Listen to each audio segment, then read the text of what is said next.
Here we go.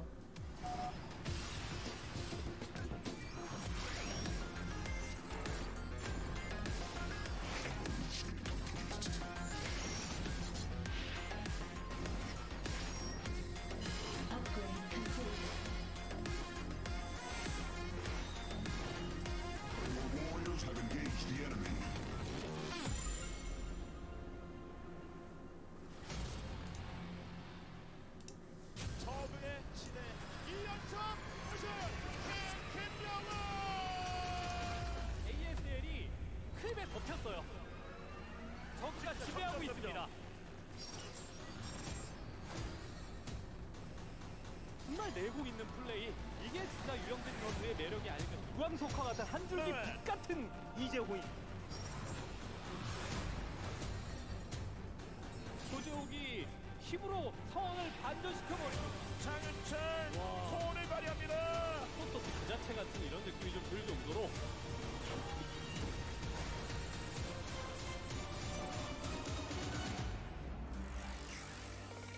ASL 시즌 11 게임 준비 완료.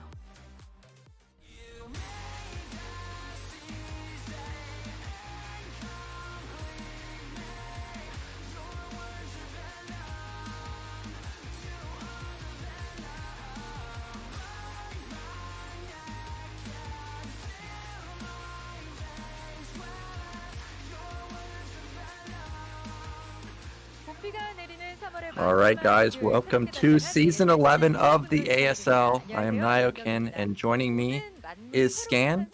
Scan is a current player in the ASL. He's going to be playing in Group B, and that's going to be on Tuesday.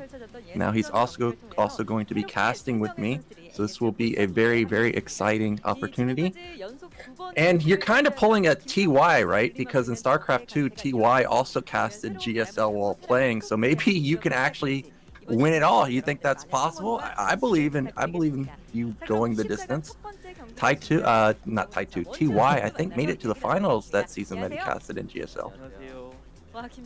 Looks like, yeah, if I constantly like doing some casting and watching other pros playing, I will definitely learn a lot and get some knowledge from theirs and improve my StarCraft skill. It looks like Effort is saying he's glad to be on ASL Season 11. After it was a bit tough at like doing his military service and trying to qualify ASL Season 11, but he's to be glad to be in this ASL Season 11 round of 24. 김명훈 선수를 보면서 마음속에 뭔가 뜨겁게 불타오르는 뭔가 있지 않았을까 하는 생각도 들거든요. Before Queen started to win all those ASL tournaments, there's only one Zerg who won ASL. It was you, Effort. And how do you feel while you're doing your military service and seeing Queen winning all those ASL Season 9 and Season 10? 김정우 선수인데요. 옆에 계신 원지훈 선수와도 좀 이야기를 나눠볼까요? 안녕하세요. 안녕하세요. 시즌 9 이후에 또 오랜만에 이렇게 24강 무대에 합류하게 되셨어요. Nice to see you again after ASL Season 9, and you're now qualified for ASL 11. How do you feel? I'm happy to be in round of 24. 지금 원지훈 I'll try my best. 선수의 관심이 집중되고 있는 게 송병구 선수를 잡아내셨어요. 송병구 선수를 딱 잡아내고 본선 We were all surprised that you took down Stork in ASL qualifier day 1.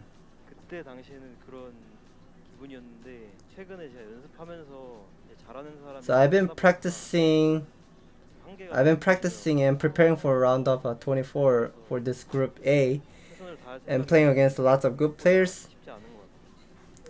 And since ASL Season 11, they're using quite a lot of a hard map and unique map, I feel this match is gonna be tough. Who's going to be the toughest player in your group?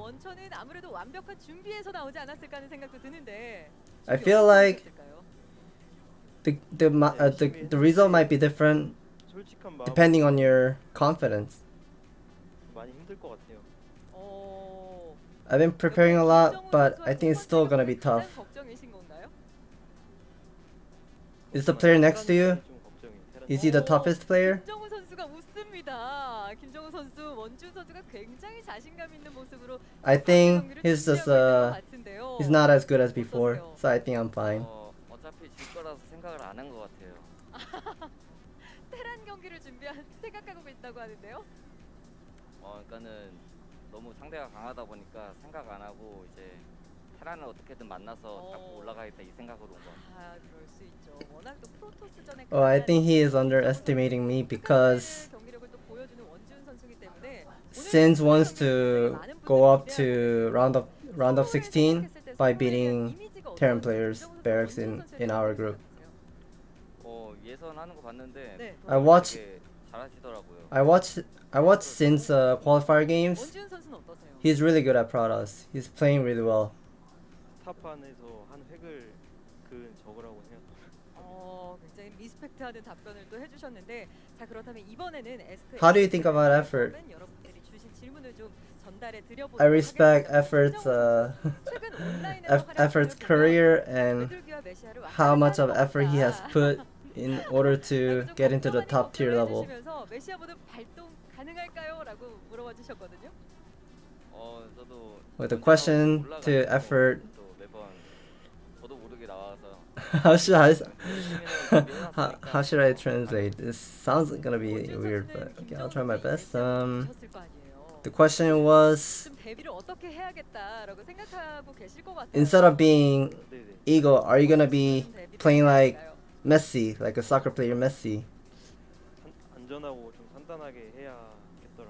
And effort was not sure about the question. 원준 선수에게 팬 여러분이 남겨주신 질문인데요.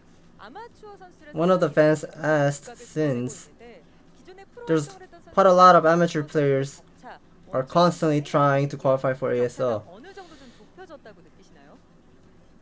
일단은 how much of a 대부분의 아마추어 gap has been closed between amateur and pro 게이머랑 하기에는 in 2021? 다수의 아마추어들은 아마추어 중에 좀 잘하는 사람들, 그 사람들은 이제 좀 프로 게이머 중에 좀 낮은 티어에 있으신 분들하고는 될 것 같아요.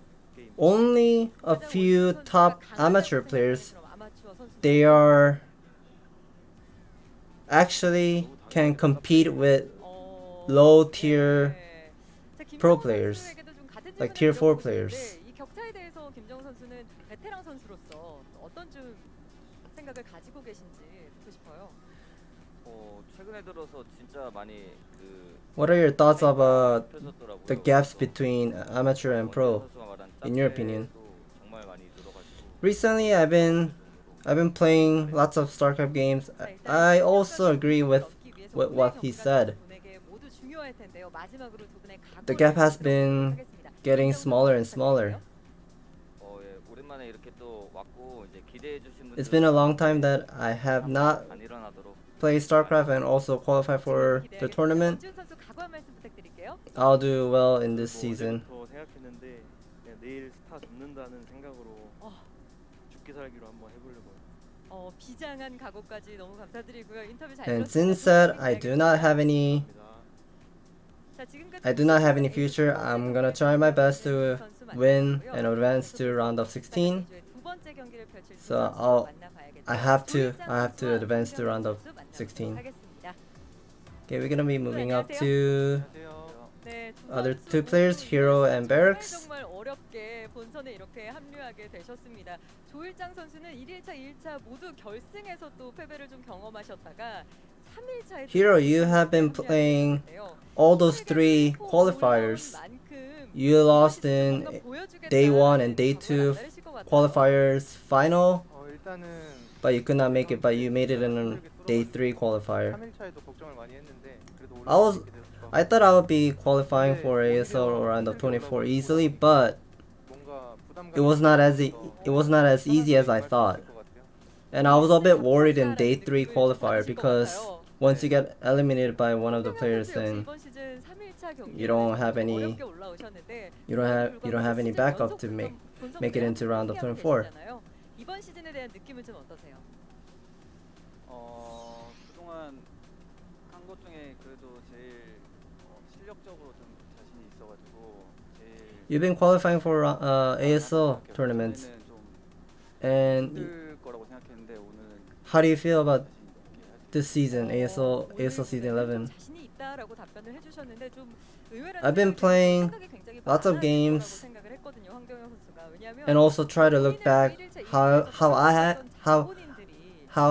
I have been playing, and I think I'm playing better than before. So I think I'll make a better result. 제가 제가 잘 못해가지고 진 것 같고 오늘은 제가 준비를 또 잘 해왔기 때문에 전 대회에서 원래 더 잘하는 스타일이라서 그렇죠. A season ago or 2 seasons ago, I did not prepare well. I did not play well.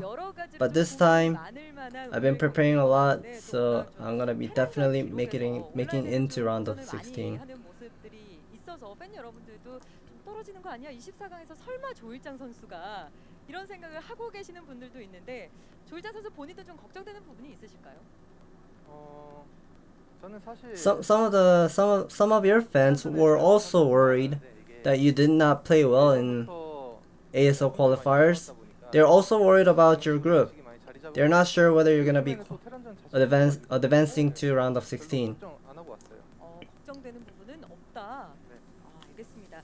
And since I've been not doing well, so I've been playing lots of practice games and preparing lots of Zerg vs Terra matchup. So I think I'll do better this time. The question says he has the most win in qualifiers. Do you think you will have the most win in offline stage as well? 일단 저도 이렇게 3일차까지 예선을 해본 적이 잘 생각이 안 나는데 I don't quite remember. I've been playing more than three of our qualifiers. But after I've been suffering lots of stuff and losing a lot in day 1 and day 2, that probably would give me a lesson, so I probably will play better. 이번 시즌 어디까지 올라갈 수 있을 거라고 좀 생각하시나요? Question to Barracks: how far can you go up in this ASL Season 11?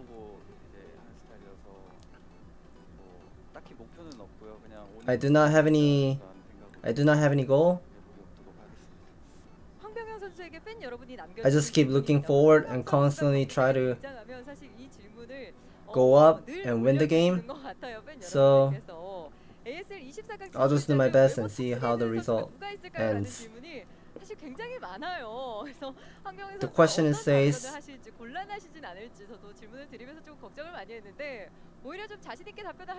who are the top 3 handsome guys in round of 24 participants? 이번에도 얘기했듯이 일단 저는 포함이 돼 있는 것 같고요.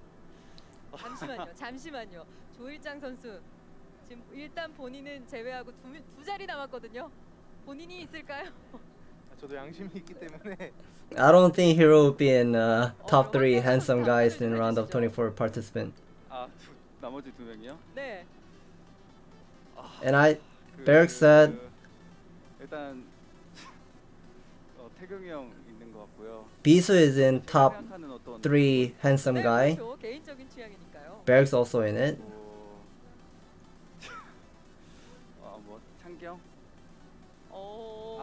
4강에서도. 네, 24강 진출자 선수들 중에서요. 그러면은 이렇게 고민이 길어질 질문일 줄 사실 잘 몰랐습니다. I guess we did not know you're gonna think quite a lot to answer this question.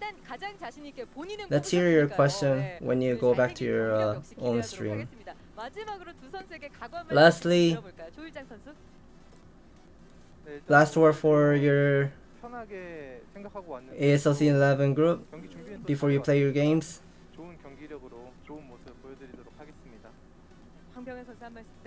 To the audience, I'll do my best and play well and show great games. 기대하도록 하겠습니다. 두 분 인터뷰 감사드리고요. 멋진 경기 기대할게요. 감사합니다. Barracks said the same thing, pretty much. LG와 함께하는 ASL 시즌 11 24강 개막전 경기. 과연 어떤 선수가 가장 먼저 16강 진출의 기쁨을 누릴 수 있을지 개막전 첫 번째 경기 지금 바로 시작하겠습니다. Yeah, so interesting interviews from the players. I agree with SSinz comment about the player gap being closed a little bit because, you know, not that I'm a pro, but even on the ladder, like you can feel that players at lower levels have increased their skill quite a bit. Like players that were S rank when Remastered first came out definitely are not S rank now if they did not keep up their practice. And Soma in particular has upped his skill quite a bit. When SSinz was talking about only being able to keep up with the bottom tier pros, I instantly thought of Soma because he is not a bottom tier pro. He's like somebody that can go the distance. He got second place last season, didn't he, versus Zero. Sorry, I was changing the setting. Oh, what were you? Yeah. What did you ask me? I was talking about the skill gap that SSinz referenced. Do you think that it's also closed quite a bit, or do you think it's kind of just a massive gap? Since a lot of pro players are streaming on their Africa TV, so a lot of their like play styles and VODs, like how much of effort they are putting into their optimization, their stuff is getting pretty much known for everyone. So everyone is starting to learn how other pros are playing and try to adapt how they are playing, and they're pretty much improving slowly. And I think that's why the gap is getting smaller and smaller slowly. Yeah, with the pro streaming all the time, you can easily see exactly what they're doing. It's not like in the old days where you had to watch the live stream of the games and you don't really know what the supplies are, or don't really know what their money is at or what their exact supply is. You can see like, okay, they're at 35 supply, I build this or whatever. You can copy their build directly. It looks like we're getting a look at the schedule right now. So it's going to go from today all the way into June 6th. So that's going to be quite a long time. Remember, the casts are going to be Sunday and Tuesday in Korea. So make sure you tune in at those times. And for those of you that are wondering where is Taste Hostess, they are not going to be casting the live games this season, but they are going to be doing VODs. So definitely check them out on YouTube if you're interested in that. And now we're getting a look at the map pool. And we have Fighting Spirit, Polaris, Rhapsody, Eclipse, and Polypoid. Everybody should know what those 4 maps are. They were in the ladder pool for quite a few seasons. And then the 3 new maps, Ascension, Ultimate Stream, and Hidden Track. So we're going to see what new strategies the players have come up with on those particular maps. Now, we were talking earlier about those maps. What do you think about the new 3 maps that are out? I know you don't like Terran versus Protoss on Ascension. You were telling me about how difficult that was. Yeah, a lot of new. There are 3 maps are selected for ASL Season 11: Ascension, Ultimate Stream, and Hidden Track. They're quite hard. The rush distance is pretty damn far, and I don't know if Protoss is taking the expansion quickly against Terran. I don't know how I'm supposed to be ending the game because I just have to sit and watch how fast their second nexus is, and I just have to keep up playing, like follow up with the worker count and just keep up with my army count, and somehow I have to find a way to harass them also. It looks like we are seeing round of 24 players. There are 6 Zergs, 11 Terrans, and 7 Protoss players, but we have 3 Zerg seeded players, and so that's gonna be total 9 Zerg. And also Rush is also in a seeded player because Flash gave up his spot, so Rush had to play his wild card match and he eventually made it through. Yeah, Rush has been playing out of his mind these days. You know, I watch him in KCM and he just crushes there. He's had something like an 85% win rate, I think was the last time I saw him playing it. He's just an absolute monster. And what's funny is when I watch the games, a lot of players or a lot of the Africa viewers in the chat, they end up writing Yu Young Ho, which is a reference to Flash's name. Yeah. Anytime you're referenced with Flash, you know that you have reached a whole nother level. So this season, there is a real shot that Rush could go very, very, very far. I know that he's one of the players that makes his ID like ASL Champ 10 Rush, ASL Champ 11 Rush, but finally this might be the season that it actually comes true. Mm-hmm. So here is our player list for Group A. It's Effort, Hero, Barracks, and SSinz. Now, if you were to ask me who's going to get out of this group like a year ago, if it was a year ago, I would probably say Effort and Barracks. Effort and Barracks really over Hero? Yeah, because Heroes is sometimes good at playing against Terran, but he's kind of inconsistent in my opinion. He's not that confident in Zerg versus Terran matchup in my opinion. That's also my opinion of Hero. However, I would put him above Barracks. I was in ByClan with Hero a long time ago, and even back then, I was kind of not a big fan of his Zerg versus Terran. He liked to play Hydra Lurker. I remember that specifically.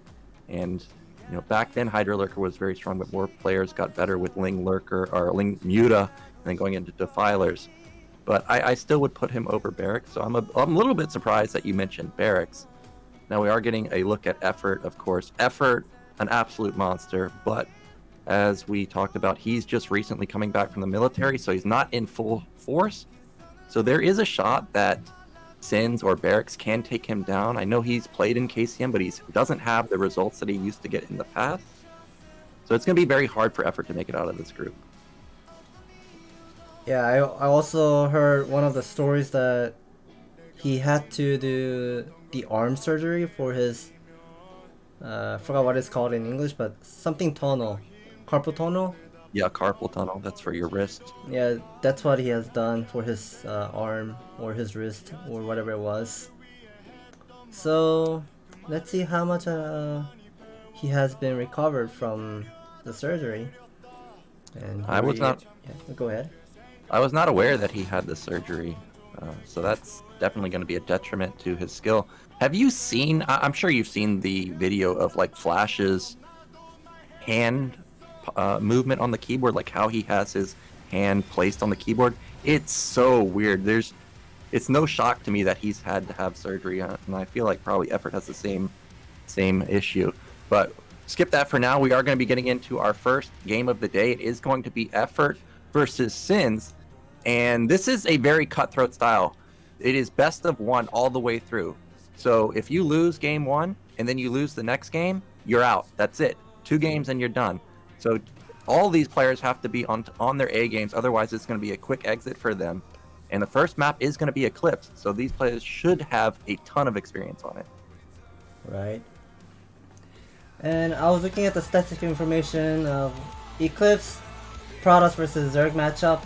On Eclipse, it shows me on a Spunbound ranking, it says Protoss has 47.9% win rate, 991 wins and 1,079 losses.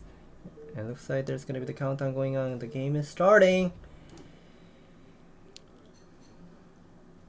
So we are into our first game of ASL 11. It is Effort in the bottom left. And looking to make a splash in the top right, our blue Protoss. You know him from Artosis' stream, the deadly Protoss player. It is SSinz. So I am not too familiar with SSinz's actual playstyle. I imagine that this is probably going to be a gateway expand because it seems like Forge expand has left the meta these days. But what are we going to expect from a follow-up from him? Is it going to be like 3 Zealots, 5 Zealots? Do you think there's potential for like a cannon rush? You know, you can do that on maps like Eclipse. Since I have played quite a lot of games with SSinz, I do know that he's kind of a micro player than a macro type. So I'm pretty sure he's going to go for a pylon into a gateway opening. And let's see how he does. It looks like he's trying to optimize as much as he can. Looks like he's trying to pull for 10 gateway. Okay. Looks like his probe is now finally going out to the natural. And will he be able to build the gateway before 1 minute 14 seconds? That's his main goal. Okay, 15, 16 seconds. Okay, 2 seconds a bit delayed. Yeah, not a huge deal though. But behind this, we do see that Effort ended up going for looked like an overpool, right? So he's going to have a great opener versus SSinz, and you can see that SSinz is sending the probe along the bottom side. He doesn't want that Overlord to see that he is coming in. And he could end up going for a fake cannon rush because Effort doesn't have knowledge of exactly what it is just yet. But Drone is going to intercept this probe. First shot got off for the probe, so if those two did end up fighting, the probe would have won. It looks like Effort was expecting potentially proxy gateway, so that's the reason the drone went over in that direction. But the probe went into the main, and now this natural is not going to be denied. Yeah, looks like Effort wanted to play safe, making sure whether SSinz is going for proxy gateway or not, and checking at the bottom side of a 6 o'clock side. It looks like SSinz is gonna let Effort to make the hatchery first and see how many Zerglings he will be making from that eggs. Now, Effort's Overlord still doesn't know exactly what's going on. Looks like the first Zealot is going to scoot around the bottom side of the map, not going to be intercepted by that Overlord. But you can imagine that Effort suspects that this is going to be Zealot pressure. First 4 Lings are moving across. This is going to be a little bit dangerous if he doesn't leave any Lings to defend this potential attack. Look, the main of Effort is completely open. 5 Lings have moved to the right side. Probe is doing a good job to deny the third hatchery for now. But back on the other side, there's no Forge follow-up. It's a straight Nexus. So he's going to have to pull some probes. Yeah, it looks like he's going to try to do some micro battle here. Try to get some attention with the first Zealot at Effort's main base. And with the front door, he's going to be defending with one Zealot with the 3 probes, defending against that 3 Zerglings. And it looks like one of the Zealots will go inside of Effort's main base. And will he be able to take one of the drones? Yes, he will. So it's going to be a micro battle, and it looks like SSinz so far is winning the micro battle, taking out a drone. He's trying to snipe another drone at the top. Effort's got to be so careful. He may end up losing that second drone. Oh, both of them are one shot. He might get 3. No, he ends up getting just 2. But still, he's taken no damage, or SSinz has taken no damage to these Lings. I was paying close attention. But Effort, he is approaching 100 gas. We'll see what he wants to spend it on. It looks like it's been put into speed, but so far, this is a great opener from SSinz, other than having to pull just a couple probes. Yeah, it looks like Effort has used all those 100 gas for metabolic boost, the Zergling speed, because he lost 2 drones in early game by the first Zealot. So I think he do not want to play a bit standard. He wants to play safe, not going there too quickly. He wants to be pumping out some of the Zerglings in the beginning against these Zealot pressure and get the metabolic boost early so he can cut all those scouting probe and try to deny not letting SSinz to get as much as information he can get in. And we are seeing Hydralist stand is going up. Yeah, so 3 hatch Hydra play coming in from Effort with speed on the Zerglings. Lings on the ramp are going to deny vision into the main. So for now, SSinz is going to have to play the guessing game of what exactly Effort is going for. Now, I'm trying to get a count on the drones at the natural. It looks like there's not enough drones there for it to be some type of variation of 973, which is what we saw a long time ago. Probe gets taken out, and that's a big loss for him because he wants to keep it as long as possible. If he could have seen 1 Hydra pop out, that would have been amazing for him. Looks like the drone count is slowly getting higher. We've got 962 right now, I think. Meanwhile, SSinz, I didn't get a look at his actual tech. Cybernetics is done, Stargate has started, and 2 Zealots have actually snuck across the bottom side of the map. Yeah, that 2 sneaky Zealot has gone down to the bottom right side, and looks like Effort is splitting all of his Zerglings to find another scouting probe, but he won't be able to see that 2 Zealots at the bottom side. Yeah, so this is an interesting move. He's just sending 1 Zealot at a time. I'm curious what the purpose of this is. It may kind of confuse Effort if a second Zealot shows up after this one dies, so it could be a smart move. Zealot's going to come in right when the first couple Hydras pops out, so he's going to know exactly what's going on, that this is going to be a potential bust, at least try and take down the Forge. Zealot waltzes in and sees there's no lair either, so this is going to be a committed Hydra attack, I think. Let's see if he can get another drone. No, that's not going to fall. But back on the other side of the map, Cannons should be going down. Yep, 4 cannons coming in. I'm surprised that a Dragoon was actually being built, and he already is building a forge in anticipation of losing that upgrade. Oh, I think he skipped all those other tech besides Stargate. So he's gonna be making only 1 or 2 Corsairs only, and switching into Dragoon. I think that's what he is planning to do to defend against the Zergling Hydralisk bust. Because I don't see any of Sira Badun. Yeah, I didn't see the Citadel either. Oh, okay, effort. He is just going to pop the forge in the gate. Meanwhile, Zealot is running into the natural. There's that sneaky Zealot that effort definitely was not suspecting. As you mentioned, it looks like it's going to be a goon follow-up. Wow, he forces an entire drone pull. So really, really smart play from SSinz. The Zealots and the Goons are going to try and push this back, but I don't think that the Zealots and Goons can deal with this. Zealots into the main now, make it a second drone. If he can get another drone, this is going to be devastating. Oh, I thought he was going to get that one. But already, SSinz has done a lot of damage. As you mentioned, there's no Citadel, so that's a bit unfortunate. But overall, really nicely done.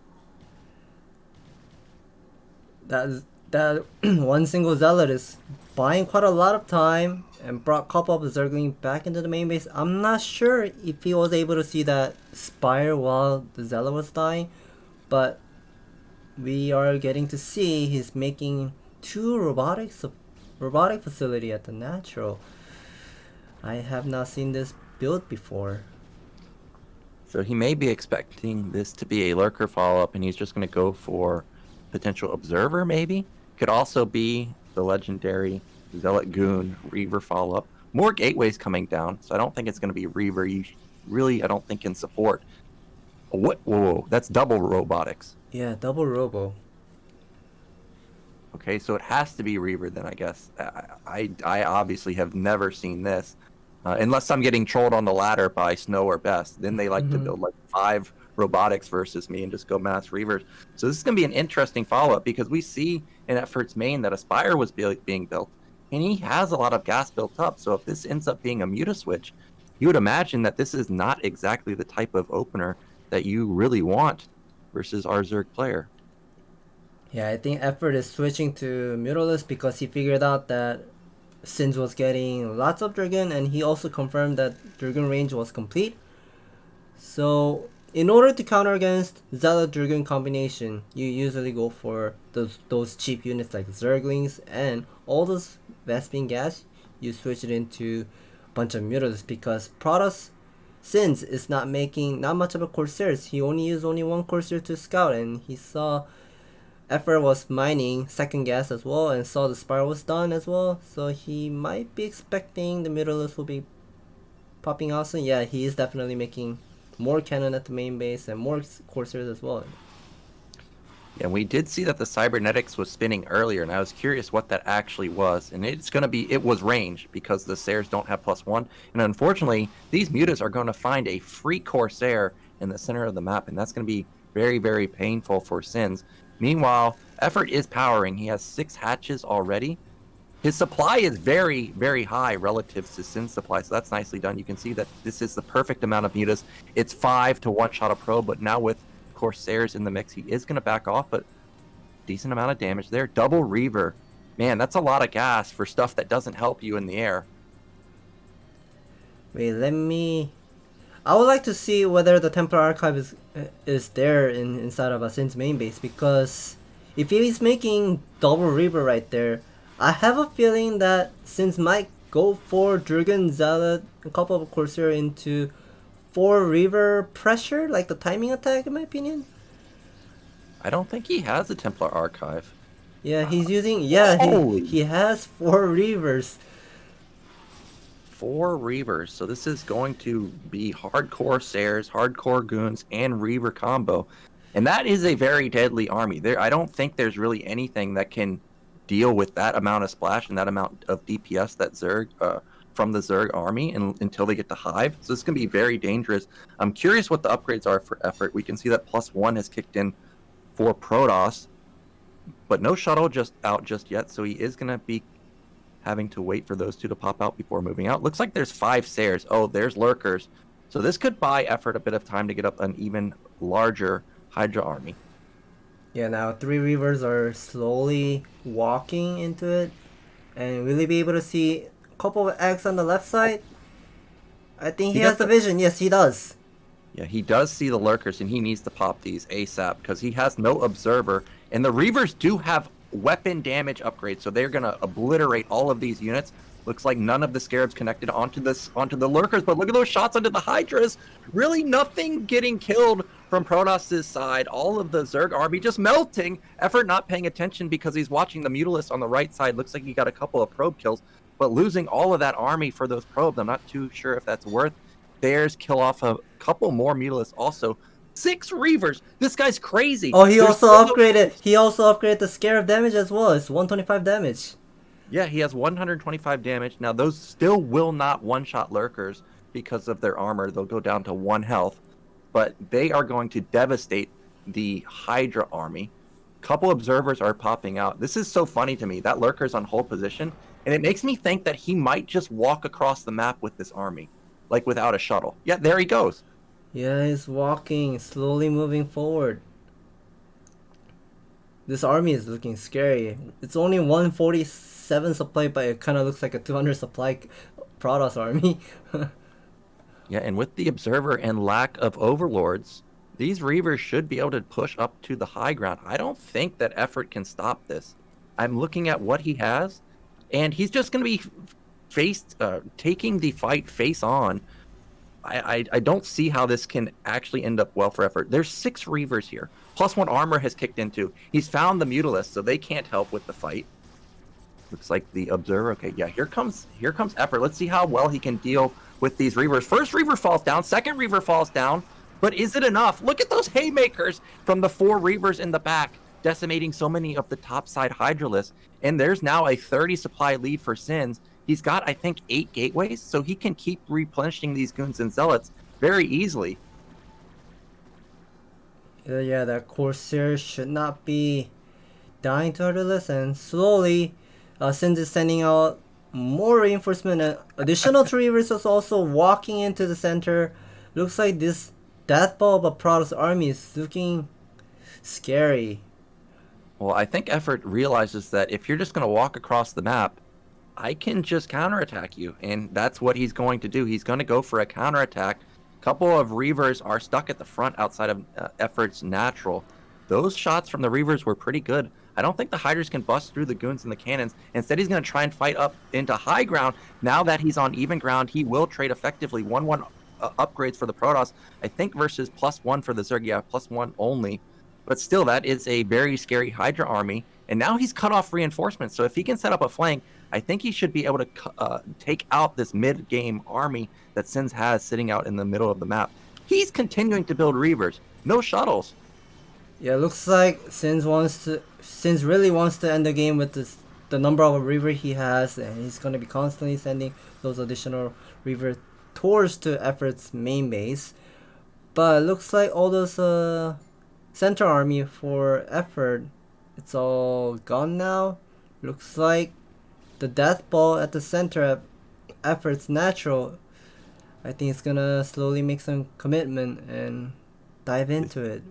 This might be a base trade scenario, because I think SSinz has realized that, hey, all of your armies across the map, I'm just going to counterattack you. That's exactly what's going on. There's 2 more Reavers behind this army that actually, Effort's turning around. He's going to try and set up a massive flank. Top Reaver may get picked off, but look at these Reavers just shelling out so much damage on the bottom side. Top Reaver's still alive. Goons are still alive, but bottom side Reavers have done so much damage. 2 of them have fallen, but still 3 remain.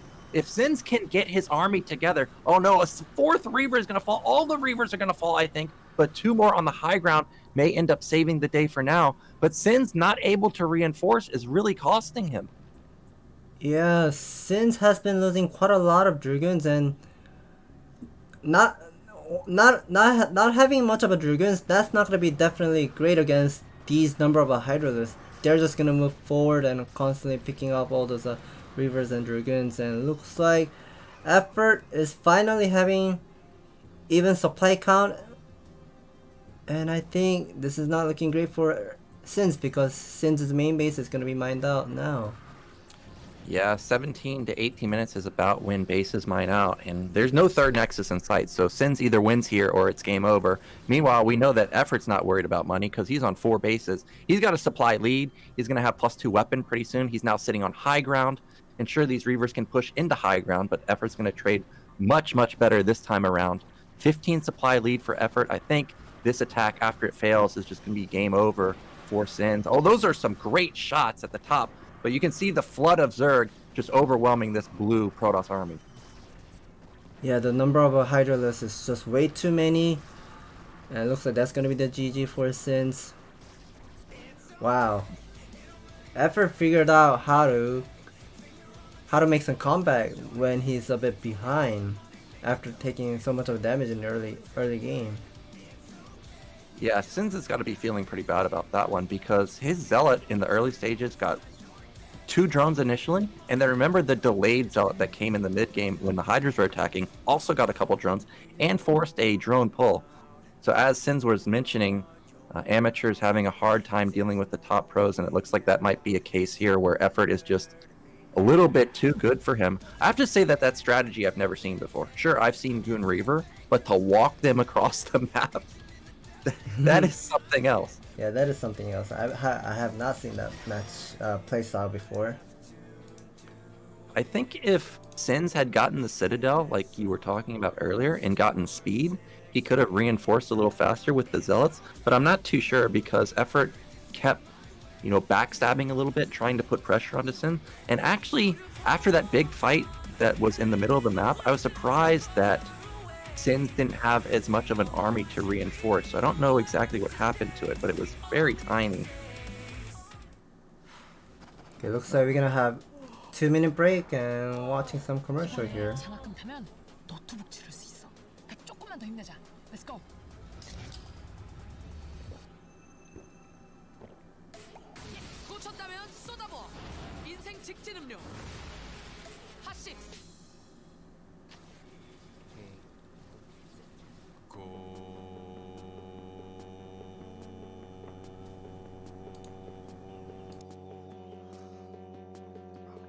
성능을 언제 어디서나 가볍게 즐기다. 지포스 GTX 1650 그래픽 최신 인텔 10세대 프로세서 탑재. 고성능 노트북의 새로운 기준 LG 울트라 기어.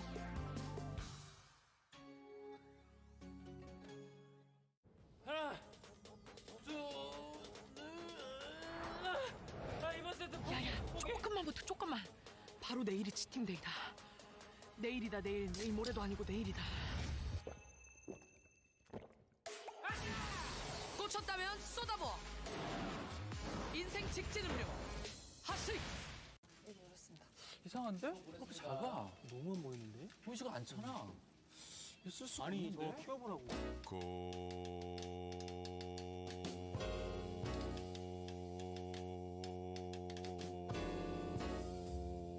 성능을 17대화면으로 언제 어디서나 더 크게 즐기다. WQXGA 초고화 질의 17대화면 16:10 최적의 화면비. 고성능 노트북의 새로운 기준 LG 울트라 기어.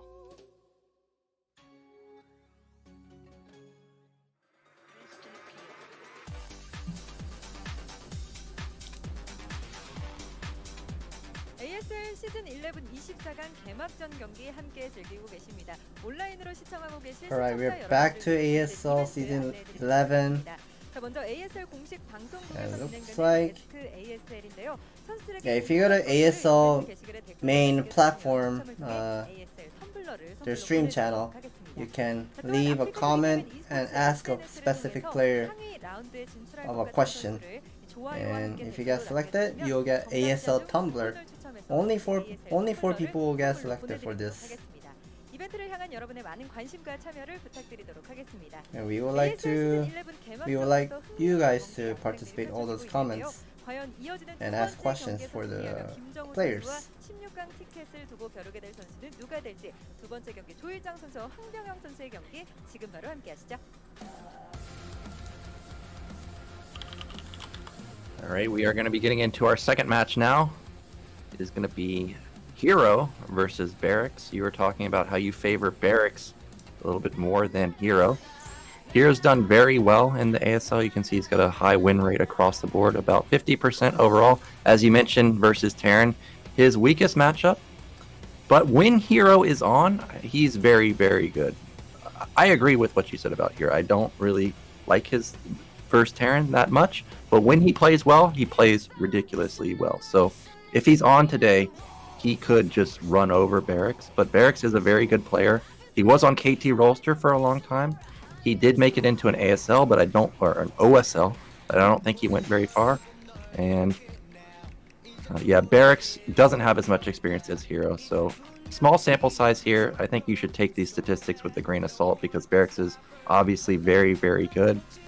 You can see that he is tier 3. Now, the tiers are a bit misleading because some of the players are lower ranked, like Sari, but Sari is very, very good these days. So I'm not too sure if tier 3 actually reflects Barracks' skill level. Yeah.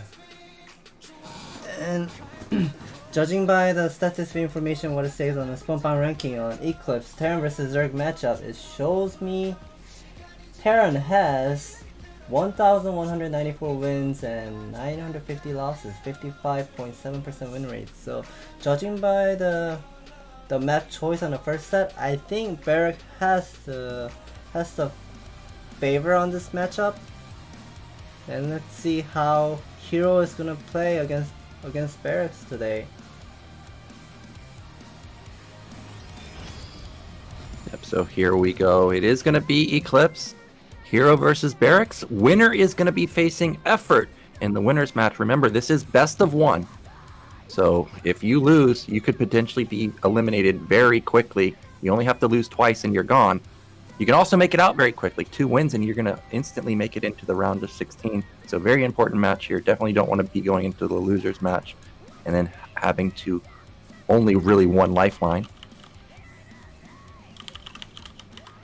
So tell me a little bit about Barracks' playstyle. I know Hero's style. He loves Hydras, Lurkers. Even seen him play Ultraman a couple times. But Barracks, I'm not too familiar with him. Is he like a 1-1-1 player?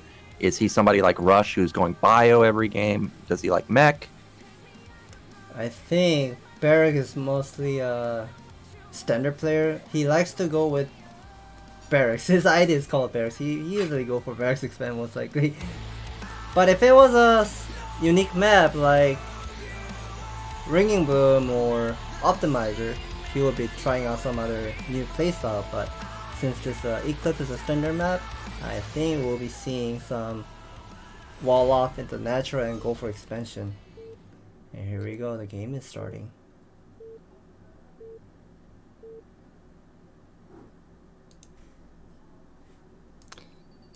So in the bottom left, our teal Zerg player, it is Hero. And in the top right, our purple Terran player, it is Barracks. Yeah, so Eclipse, I was not surprised to hear that Terran had a 55% win rate. Almost every map is favored for Terran, and especially Eclipse. I actually think Eclipse is one of the most balanced 2-player maps we've ever gotten, but I do think it is slightly favored for Terran. Now, a lot of players do end up going for 8 racks on this map. There's so many positions you can 8 racks. It can lead into potential proxy factory shenanigans, all types of things. But what you see more often is actually a forward depot in Barracks going for a wall off at the front. So we'll see if Barracks wants to go into that. Looks like there goes that SCV. So this is going to be the wall off. And the wall is so strong. Even with the tiny gap at the top, it can allow you to power off of so little defense that Terran can get a very sizable advantage over the Zerg. Now, meanwhile, back on Hero side of the map, no early pull. So I expect to see pretty much just the 12 hatchery coming in. Yeah, looks like Barracks is gonna go for natural wall. He's building a supply depot, and Hero is making the second level, so it looks like that's gonna be the 12 hatchery opening for Hero.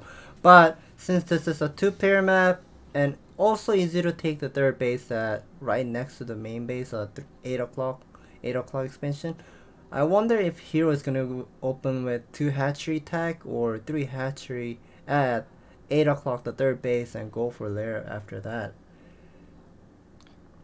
So there is that Barracks at the front. I am paying attention to whether Barracks is going to take his gas. 12 supply has come and gone, so that's not going to be a refinery anytime soon. Now, Hero is one of the players that I do sometimes see play 3-hatch. So if he's going to go for 2-hatch gas, he needs to be putting down that gas within the next couple seconds. There's the spawning pool. Still no gas, so this actually makes me think this could be 3-hatch play. Yeah, looks like he's not building any extractor at the main base, so it looks like he's also not going to go for drone scout at Barracks Natural, and definitely he will be taking the third base at 8 o'clock. Wait, he's changing the direction towards to, or maybe he's checking out the proxy building. Okay. Yeah, because there's no overlord at the natural, he doesn't want to run into a potential 8 racks and then instantly have this third base denied. You can see that Barracks already knows something's up. The gas should have been done. So he instantly scouts the third hatchery. And this is going to be a powerful opener for Hero, as if he can get this hatchery up and running, because he's going to have access to so many mineral patches. He's going to have his third gas up very easily too. For me, when I face this particular build, I like to go for a very fast Marine Medic play. Otherwise, I feel like you're kind of doomed, because Zerg gets away with such a powerful economic advantage. And that might be what Barracks is going for. This is a fast gas, but no academy. So this may just be some type of delayed tech play. But we need to be aware of how fast Barracks gas was. I have a feeling this is not gonna be +1 5 racks in my opinion. It looks like he's saving up all those money for factory inside of the main base. Looks like that's gonna be the factory inside of Barracks main base. Yeah, that is gonna be the factory, and this is gonna give Barracks a lot of potential builds he could use. This could be mech, but we were talking about how we think that Barracks is a standard bio player. So this could be something like 1-1-1, which we really don't see that often. It could also be Valkyries. It can be a whole bunch of things. So we'll have to wait and see what Barracks wants to opt this build into. I don't see a second. Oh, is that going to be a second factory? No, it is just going to be a transferred SCV. But I thought that might be a second factory coming down. But the fact that there is no second factory now, I think means it can only be one of two things. It's either Valkyries or science vessels. Initial move out with the Marines, but not going to commit. Yeah, looks like all those 4 Marine went up to the high ground on the center. I think he wanted to make sure where the Zerglings are at the center, and also sending out another second scouting SCV towards to Hero's third base. And it looks like there are 2 buildings are going up. Looks like that's gonna be the double armory by Barracks. Double armory, that's interesting. So this is gonna be a 1-1 timing, I imagine. You don't have the gas to go for, I think, 2-2 that fast off of double armory. Your mineral income would be extremely low. You'd have to rush your gas very, very fast to support that. So this looks like it's going to be probably like a 5-fact Goliath timing. First Vulture is going to get cut off instantly. And that is so unlucky for Barracks, because really he has no idea what this is. Sure, he imagines that this is Mutaplay, but this could easily be some type of lurker opener. Yeah, looks like the Zergling, couple of Zerglings will be able to pick up some, the first Vulture. And looks like, what were the buildings inside of Hero's main base? Was that Hydra Den? Spire and Hydra Den. Spire was started before the Hydra Den. So if it ends up being lurkers, it's going to be slightly delayed. But even if it's delayed, Mech doesn't get an academy very fast, so it could be successful. I think it's mostly trying to catch Barracks off guard, where if he did scan, he'd have to make a guess on what it is. So this is a pretty smart move from Hero, I think. We know that it's mech, so there's no scan anytime soon. So I have a feeling that Hero does not have much of a Vespene gas right now. The Spire was not done. He only had about like 500 gas, so looks like all this Vespene gas was used for Hydra Den upgrade. Maybe after making a couple of Mutalisks. Yep. I have a feeling he might, okay, we are going to be seeing 6 Hydralisks are out on the center. It looks like that's going to be the 6th Lurker switch in my opinion. He's not going to making any of Mutalisk. Yeah, it looks like Hero was eyeing that Barracks, and the fact that it wasn't blinking, he's deduced that this is going to be a mech opener. And as I mentioned, when you go mech, you almost never get your Academy. So once these lurkers get in position at the natural, it might just be lights out for Barracks. The turret is going to be there, but with Lings in the front soaking up hits, this turret could easily fall. And this might be a very, very quick game. Behind this, also Queen's Nest is going up. So even if this doesn't win the game, there could be a Defiler follow-up. And let me tell you, Goliaths do not deal any damage under Dark Swarm. Yeah, looks like Barracks definitely does not know this 6 lurker timing attack by Hero. But at the same time, Barracks is going forward, but he's gonna be immediately seeing these 6 lurkers. Goliaths are getting scratched by the lurkers and they're already on a low HP. That's not looking great. That was an amazing attempt from Barracks to hold that off, dealing with the Lings and the lurkers, popping the first one, but you can see he cannot engage these lurkers, so he's just going to be content with sitting on hold position. I was surprised that he's going to go for it. Lurkers and Lings trying to get on top of these Goliaths. There's so many Lings that I think that these Goliaths are just going to melt. Luckily, there's a Goliath and Marine on hold position at the top, but there's a small gap, and Lings are going to run in, and this is probably just going to be game over because there's just not enough production for Barracks. SCVs are trying to buy time, but Lurkers are going to melt them, and now there's no detection. He can just sit on top of this production or run into the mineral line. Yeah, that is definitely not looking great. Even though Goliaths were picking up those lurkers, but the remaining Zerglings were pretty much doing the free damage to Goliath, and Hero will be taking the first game against Barracks here. And that was a very sneaky build. Catching the Vulture in the early stages, denying the vision of Barracks, but one of the punishing things about Eclipse is the Overlord just sitting on the ledge, not seeing the Barracks blinking, I guess gave Hero a clue into what Barracks was going for, and he read it correctly. It was mech. And as I mentioned, mech players, they do not get comsat pass. Lurkerling will just kill them. So perfect counter from Hero, and he's easily going to move into our winners match, but now he's got his hands full going up against Effort. So who do you think's favored in this one? Because Effort, he's a monster. I think Hero has come back recently from the army also, slightly before Effort. But I would put them around the same skill level right now, I think. Yeah, I agree with your opinion. But since it's gonna be played on a new map, it might be the winner might be decided by whether which player will scout the opponent first, in my opinion, with the Overlord scout. Yeah, that is true, ZBZ. Very, very important to get off key scouting, and if you can luckily scout them first, and they don't scout you first, it can be a sizable advantage. I think we're going to be going into a commercial, so once we are out of that, we're going to get into our winners match. It's going to be Hero versus Effort. Okay, we're going to be on 4 minutes, 30 seconds commercial break. 아니 이번 시즌은 꼭 다이아 찍는다며. 아 그럼 말 달려야지. 달려 뭐해. 놓쳤다면 쏟아부어. 인생 직진 음료. 핫식스. 디자인을 하면서 가장 중요하게 생각했던 부분은 울트라 기어의 차별화된 브랜드 메시지를 잘 나타내는 것입니다. 신과 영웅들의 최강의 무기들을 검토하였습니다. 그중 니케의 승리의 날개를 모티브로 지금의 울트라 기어의 로고가 탄생하게 되었습니다. 울트라 기어의 이니셜인 U와 G를 비상하는 날개의 형상으로 레드 색상을 사용하여 강력한 에너지와 힘을 나타내었습니다. 울트라 기어는 최상의 퍼포먼스로 진정한 게임의 즐거움, 승리의 기쁨을 여러분께 선사할 것입니다.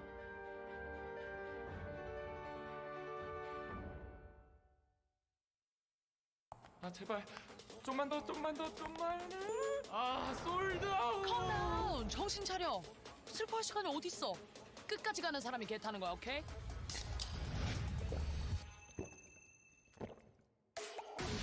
놓쳤다면 쏟아부어. 인생 직진 음료. 핫식스.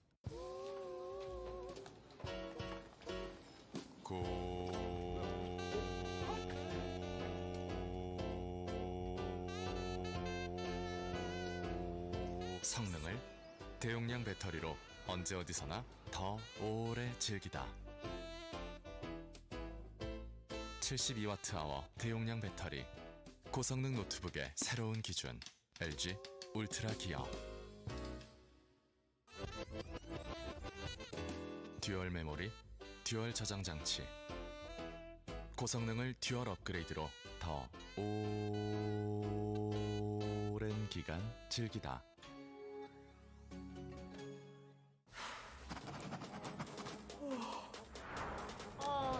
이번에 장학금 타면 노트북 지를 수 있어. 그러니까 조금만 더 힘내자. Let's go.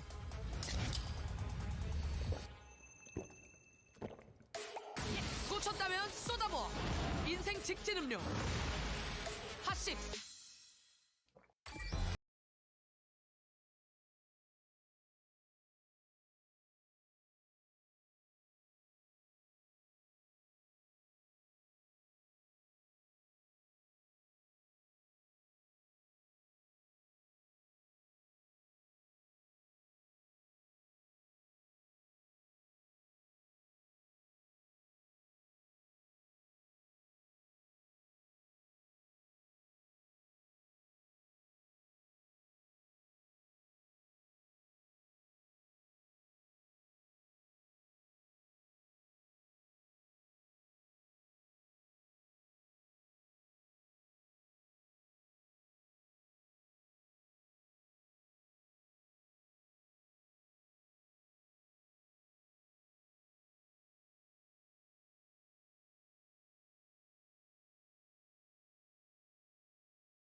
All right, we are back with some more ASL action. We've got our two winners facing off in the winners match. It's going to be Effort versus Hero. Hero making quick work of Barracks easily with the Ling Lurker bust. Effort having a similar result, but it was scary with that 6 Reaver attack that SSinz ended up going for. So now we're going to have a ZVZ, and Effort has some of the best micro with his mutos, but so does Hero. So this should be a very interesting matchup. And as you pointed out, this could come down to who's more familiar with the map. ZVZ has actually gotten a lot more interesting. I see more players using spores these days. They're not always just going all in Ling mutas. So if somebody has better familiarity on Ascension, they may be able to get the best of the other player with something like a spore opener. Yeah, I saw the banner earlier. It showed that Hero and Effort, they both ban the same map. They both ban Ultimate Extreme, and I think ASL staff randomly shuffled and pulled out one of the paper and chose Ascension for the winners match. It looks like they're pointing out and circling some spot.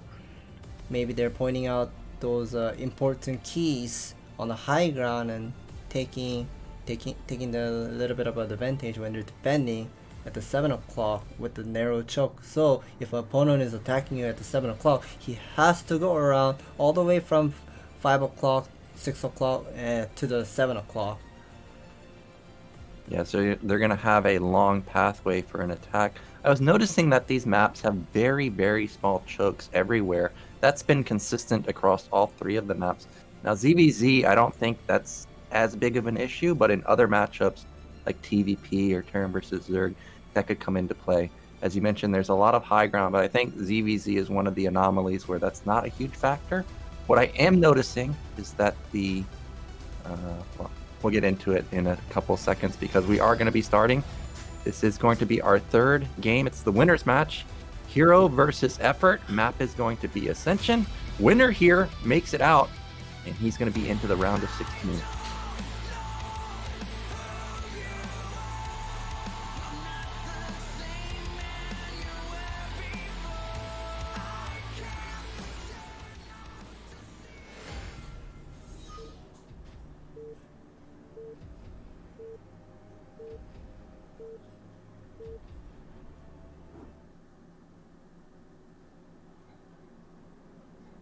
So in the top middle, in the red, coming off of a nice victory versus Barracks, it is Hero. And in the bottom left, dealing with a very unorthodox Protoss player very easily, it is Effort.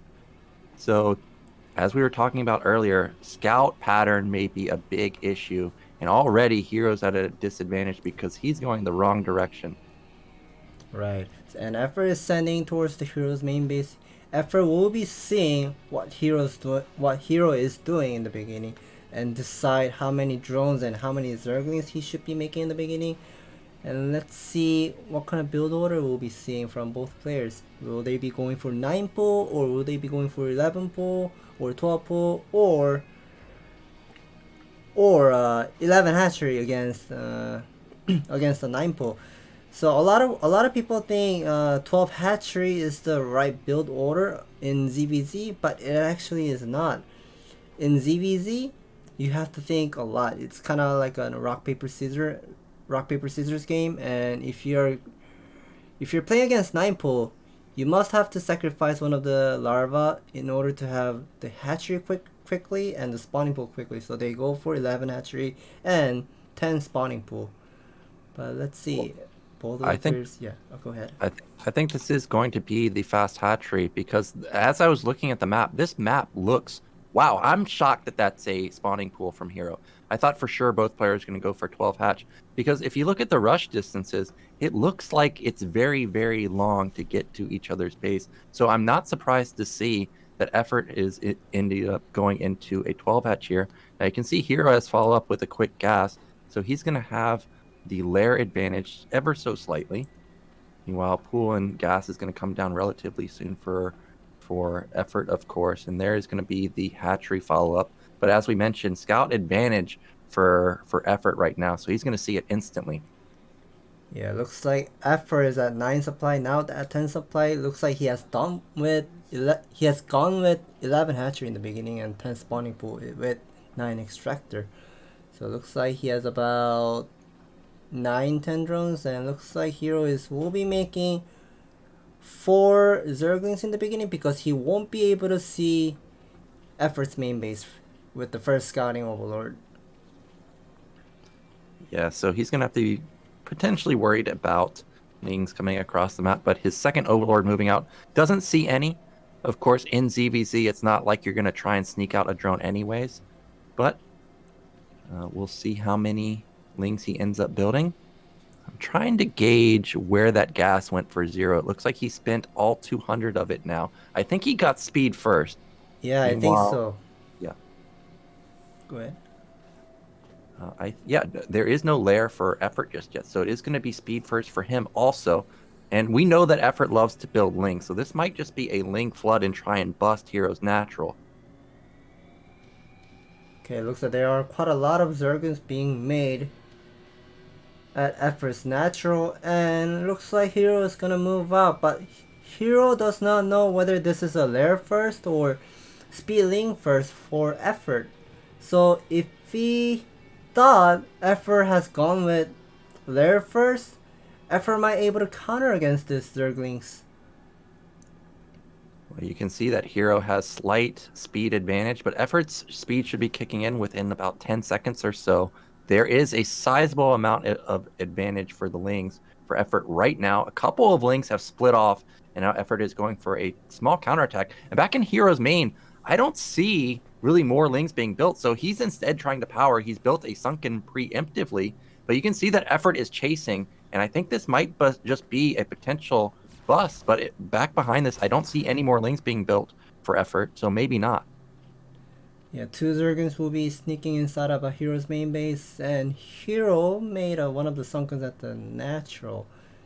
but we do not. Okay, finally we are getting to see the spires going up. Well, Lings are coming across the map for effort, but they're going to be denied by that Sunken and Ling force at the front. Meanwhile, Lings in the main may end up getting taken out eventually. Yeah, oh wow, he caught that last Ling. So nicely done from Hero, but as expected, effort building some more Lings. Actually, he's built 3 more drones, and his Spire is basically the same time as Hero. So he's got a little bit better econ. He's got I think he's got an even Ling count and maybe like 1 drone advantage. And 1 drone advantage is a big deal in ZVZ. It looks like actually 2 because he has 4 mining minerals. Meanwhile, only 2 mining minerals at the natural for Hero. Yeah, looks like Hero might be overreacting to the number of efforts Zergling. It looks like he figured out that that's not gonna be the Zergling rush by effort, so okay, maybe not. Okay, Hero is gonna be pulling back all of his Zerglings. And once again, he's going to be moving out because he got some of the reinforcement popping out from the eggs. And looks like Hero wants to do some supply count trade before making Middleisk. Well, as mentioned in the graphics earlier, you can come around the bottom side of the map, and that's exactly what Hero has done. I think Hero has more Lings. He might be able to win this fight. The engagement is going to happen. I don't think effort has enough, but the arc is very nice for him. It looks like there's going to be a slight advantage for Hero, but with more Lings popping out, effort is going to save the day. Now, he cannot afford to lose any drones. He loses 1 right there. Oh, cannot lose 2. No, you cannot lose 2 drones. Yeah, losing second drone might be might be critical in this mid-game of a Middleisk Scourge battle, and it looks like a couple of Zerglings will go for counterattack. I think he wants to pick some of the drones because he has taken some of the damage. Yeah, he's going to try and get a drone in the main base, but it ends up just barely surviving. Hero is going to find those couple of Lings that have split off. Also, it looks like effort has a couple of Lings kind of just sitting in the middle of the map. His mutas were sharking around, trying to find an Overlord while all of that was happening, but unfortunately, he's not able to find those that are at top left. Somehow, Hero got supply blocked, so I guess he did find 1 of them, but he didn't find the other 2 at top left, so that's at least going to save the day for Hero. But look how many mutas Hero has. What is that, 9 versus 6? Yeah, that is definitely 9 Middleisk with a couple of Scourges. I guess that's 2, and additional 4 Scourges are also coming up. And it looks like effort really needs to squeeze all of his resource for the army right now, because Hero is now coming and going for the harassment, and here's gonna be the battle going on. Oh, well, if this battle engages, effort can't win. There's flat out too many Mutalisks for Hero. Scourge are trying to connect. A couple of them do, and none of effort's connected. This is 5 versus 9, and Hero's easily gonna win this battle if he just continues to fight. That is definitely a great micro by Hero, but eventually effort will be getting all those reinforcements popping out from the eggs, and we'll be able to hold up. But looks like the additional 2 Mutalisks and more Scourges are coming from Hero. I think Hero really wants to end the game here. Yeah, he can definitely end it. It just depends on whether he recognizes he has the muta advantage. That is so many Scourge from effort. You can see that Hero's doing an amazing job microing versus them. None of them connect, and now it's still 9 Mutalisks versus just 3. What a great micro by Hero. It looks like all of the Mutalisks will go down, and it looks like that's gonna be the GG for effort. Wow, what an insane muta micro by Hero, even though he lost the Overlord. Yeah, I'm unsure what happened there, because like how did Hero have 9 mutas and effort only had 6? I guess he built an extra round of Lings, and that wasn't larva that he had access to. I'm a bit surprised at the gap in the amount of mutas there were. Yeah, that 9 Mutalisks with a couple of Scourges. I think all those 6 Scourges were attached to effort's Mutalisks and took down really well, but effort's Scourges could not kill any of a Hero's Mutalisks there. That could be the reason why Hero won the micro battle there. Yeah, I saw a couple of Hero Scourges connect in the middle, and anytime you can get a Scourge connection, that's fantastic for you. 110 damage in an instant, just amazing. You can almost one-shot a Mutalisk after that. So Hero's gonna make it out in first place, and that looked convincing. He murdered Barracks. and now he just murdered Effort very easily. So Hero looks like he's going to be a threat going into the round of 16. Now, Effort is not out, of course. That was the winner's match. So he's going to be waiting in the deciders match. But now we're going to be getting into, well, maybe not just yet, but the loser's match is going to be Barracks versus SSinz, and that's going to be coming up pretty soon. But now we've got an interview. Okay, we're going to be seeing the first advanced round of 16 player Hero. We think you've been preparing for this round of 24 really well, and we would like to hear your comments of your game. I did not expect I will be advancing as a first winner of this Group A. I'm really happy to be in round of 16.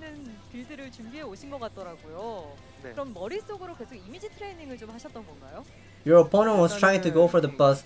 Were you doing some of the image training inside of your head?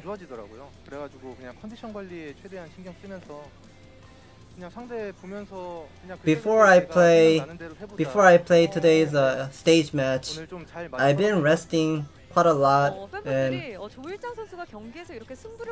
managing my condition really well for the tournament. I think that is more important than playing or preparing more and putting too much of effort into it.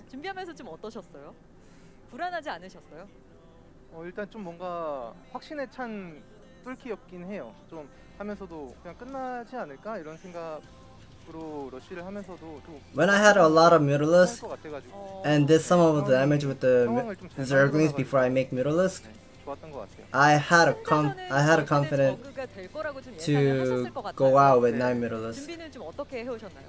How did you prepare for round of 24? I did not prepare any of a single game of a ZVZ. I was just thinking what effort we'll be doing in ZVZ matchup. 그냥 컨디션만 잘 관리해서 당일날 잘하면 되지 이 생각으로 했더니 잘 됐네요. I just try to have the best condition for the group stage matchup. I thought not having the scouting over the lucky spot in this 3-player map, I did not have a good feeling, but I managed to keep up the economy and have more Mutalisks. 일단 진짜 제가 얼마 전까지만 해도 이번 시즌 ASL 11은 올라가 봐야겠다. Couple days ago, I was not sure I'll be doing well in group stage. 그냥 마음 편히 그냥 So I was just resting a lot, relaxing. 선수가 이번 시즌 본인이 어떤 목표치를 설정할지 좀 시즌이 지속되면서 좀 궁금해질 것 같은데요. 다음에도 멋진 경기 기대하도록 하겠습니다. 인터뷰 고맙습니다. Relaxing and just do some image training just to play well in the group stage. 먼저 16강에 올라선 조일장 선수 만나봤고요. So we just met the Hero who advanced to round of 16 as the first player. So we'll be taking into a commercial break before the losers match.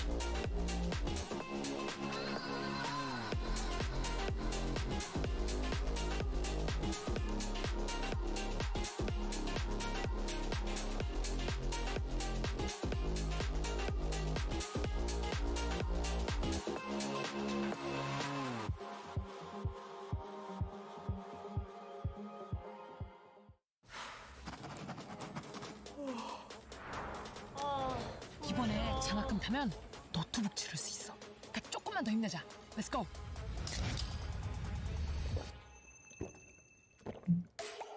꽂혔다면 쏟아부어. 인생 직진 음료. 핫식.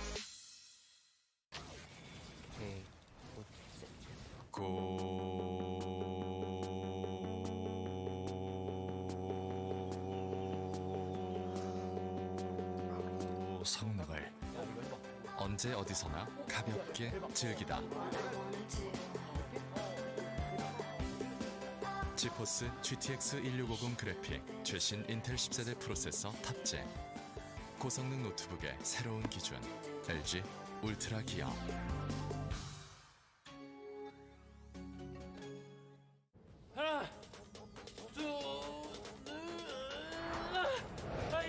야야, 조금만 버텨, 조금만. 바로 내일이 치팅데이다. 내일이다 내일. 내일 모레도 아니고 내일이다. 꽂혔다면 쏟아부어. 인생 직진 음료. 핫스익스. 이상한데? 그렇게 작아. 너무 안 보이는데? 보이지가 않잖아. 쓸 수가 아니 없는데? 저 키워보라고.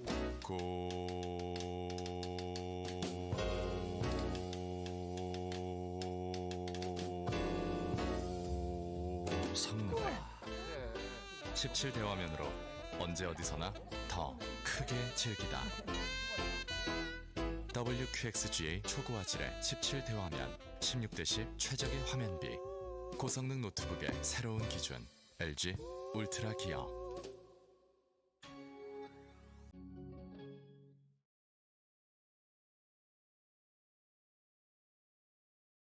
We are back. We just saw Hero crush Effort. And as I mentioned earlier, he crushed Barracks too, so he makes it out in first place.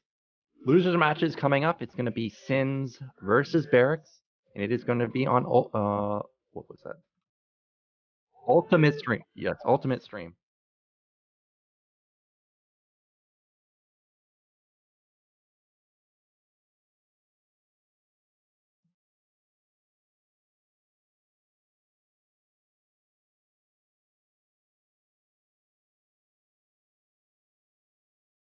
Yeah, you were telling me that you and SSinz play quite a bit, and I was looking at these maps earlier, and as I mentioned, the chokes seem very small, and you were saying that Ascension was a really hard map for Terran versus Protoss, but what are your thoughts on Ultimate Stream? Ultimate Stream, I have a feeling it is a bit playable if your opponent is right next to you, like a vertical matchup or a horizontal matchup. For example, let's say Barracks is at the 7 o'clock and SSinz is at 5 o'clock. He can immediately go for timing attack. He can send all of his army towards to bottom side, like to the 6 o'clock, and slowly climbing up and having some floating building to 5 o'clock and hitting from the low ground to high ground. And also not letting gateway units to go outside of a natural as well. And it looks like there are some of key points pointing out at the center. There are some of center expansions, and also pointing out that the map from main base to natural is a bit wide and has to defend quite a lot of spaces from drop harassment by Protoss. Yeah, so we are going to be getting into our losers match. Ultimate Stream is the map choice. It is going to be SSinz versus Barracks. Whoever loses here is gone.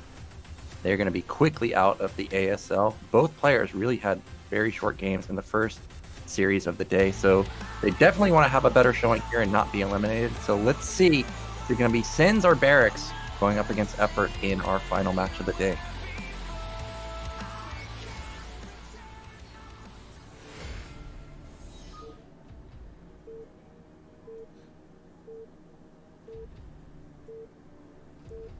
Well, he chose pink color. So in the bottom left, we have our Protoss player. It is SSinz. And in the top left, our brown Terran player from KT Rolster. It is Barracks. Now, this is the scenario that you were talking about. We've got vertical spawns here. Now, I have not played this map, but I will give my take on it. It looks like 4 bases are very, very close for Terran. And generally, when I see maps like this, like Polypoid, where you can take 4 bases as Terran, it seems very strong for Terran. Also with the small chokes, if there is a gateway timing, potentially units could get stuck behind each other. So I would think that this would be a good Terran map, in my opinion, but I mean, you're the expert here. You're the one that's actually played on it. It looks like SSinz is he's prepared for natural, making a pylon. It looks like it is going to be a pylon scout. And it looks like, I don't think Barracks has made supply depot. It looks like this is going to be a proxy Barracks. I think he has expecting SSinz is going for 12 Nexus, but this is not going to be 12 Nexus. Yeah, this is going to be double Barracks in the middle of the map. Oh, no, it's not, because Barracks built a depot in his main. So he's actually going to try and play a real game from this. This is going to be an 8 racks I have to say that I think this is not going to work out, regardless of what SSinz's build was. Even if it was a 12 Nexus, I'm not a big fan of 8 Rex versus Protoss, because what's your transition here? Everything's so late. Your econ is already shot. I feel like if you're going to go for an aggressive play like this, you might as well just go for BBS. But we'll see if Barracks can get something done. Second SCV is going out. Of course, that's going to be for scouting. And when he sees that this is a forward gate, he's going to be hating his life. Yeah, that's not going to be looking great for Terran.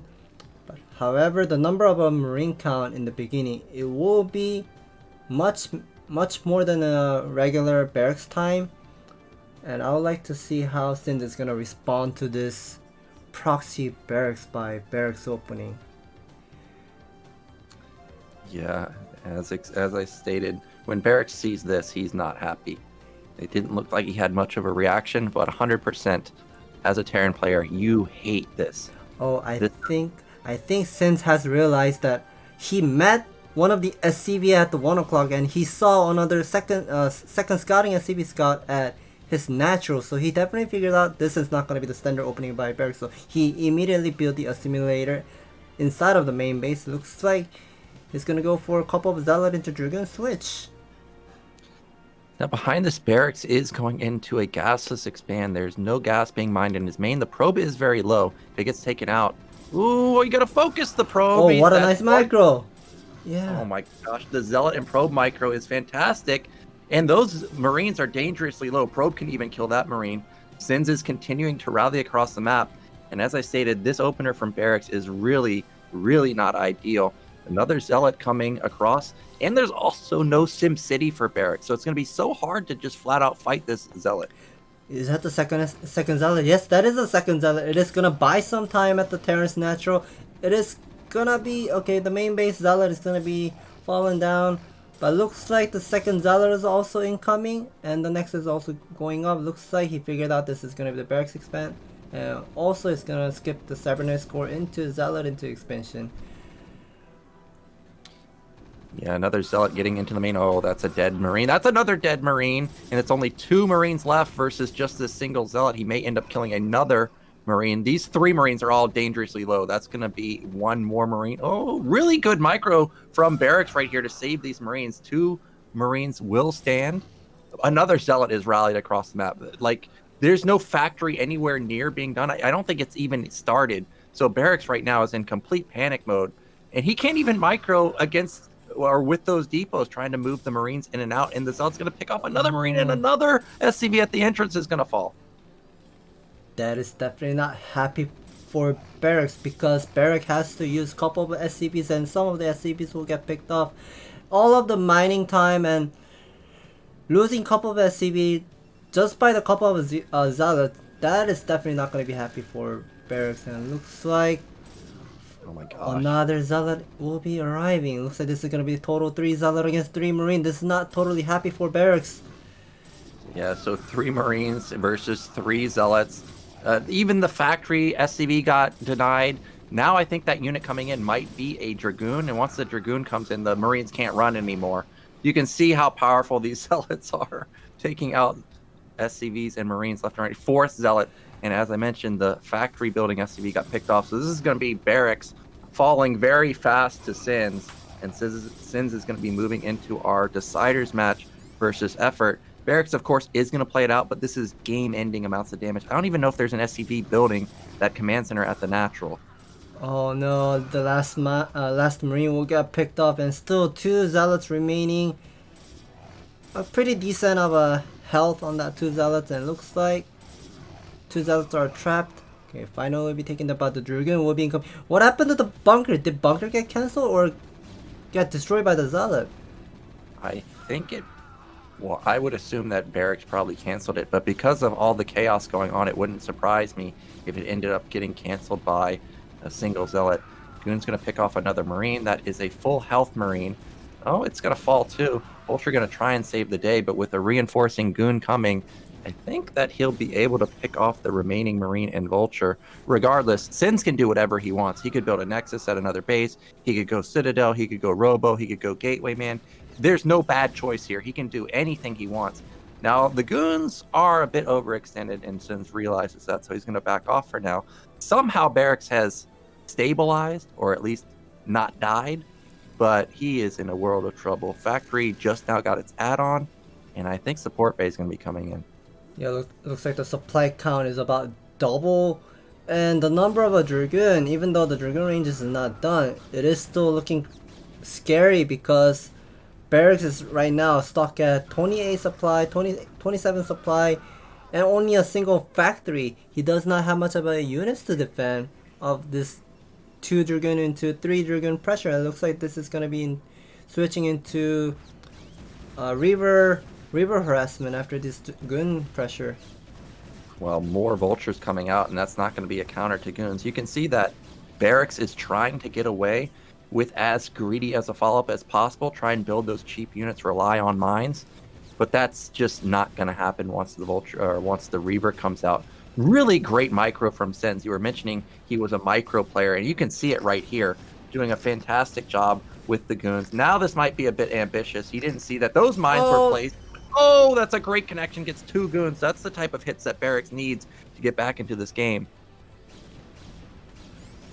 Yeah, even though he's defending, he got some of the Dragoons, but defending these Dragoon pressure with SCV is definitely not happy for Barracks. And it looks like the Reaver is finally out. Looks like the Shuttle Reaver will be incoming to Barracks natural, and I think this might be the end.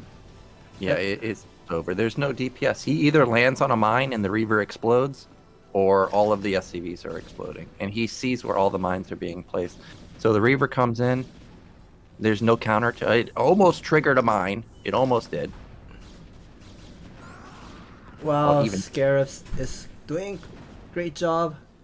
Finally, the tank has come out, but one single tank is definitely not gonna able to hold against this 4 Dragoon into a Reaver harassment. Oh no. That's gonna be GG. Barracks taps out and SSinz massacres Barracks. But that 8 racks was very weird. I really don't like 8 racks versus Protoss. I think if you're just gonna go for a pressure build, you might as well all in with it. You can see that when you go for a move like that, Zealots just kill you. So I think that was a questionable move from Barracks, but regardless, SSinz played very well. His micro looks really good, and now he's going to be going up against Effort again, right? And then maybe he can get a bit of revenge in the Deciders match. Yeah, SSinz really played well. He did not go for 12 Nexus. He has gone for Natural Gateway, and I think Barracks was expecting SSinz will be going for the Nexus first. But however, he was expecting Barracks might have gone for Proxy Barracks. So he has gone for the Natural Gateway, and I think that was a good build opening, a good mind game over there. And unfortunately for Barracks, and starting with the Proxy Barracks against the Gateway first, that's definitely not going to be great.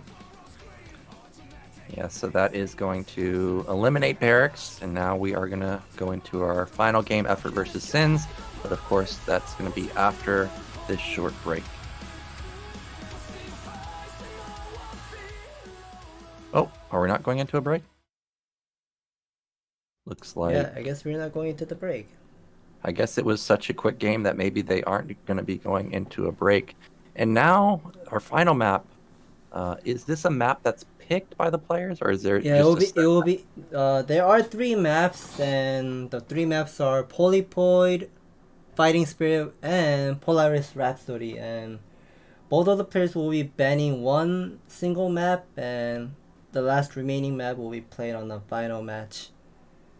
Since it's gonna be the Fighting Spirit, a lot of products are happy to play against Zerg on Fighting Spirit. So I think SSinz is gonna leave that open, and since he's an amateur player, he does not have much of a time or have connection with other X-Pros and have much of a practice for Polaris Rhapsody. I have a feeling he will be banning Polaris Rhapsody and try to get to play on either Polypoid or Fighting Spirit, most likely against Effort.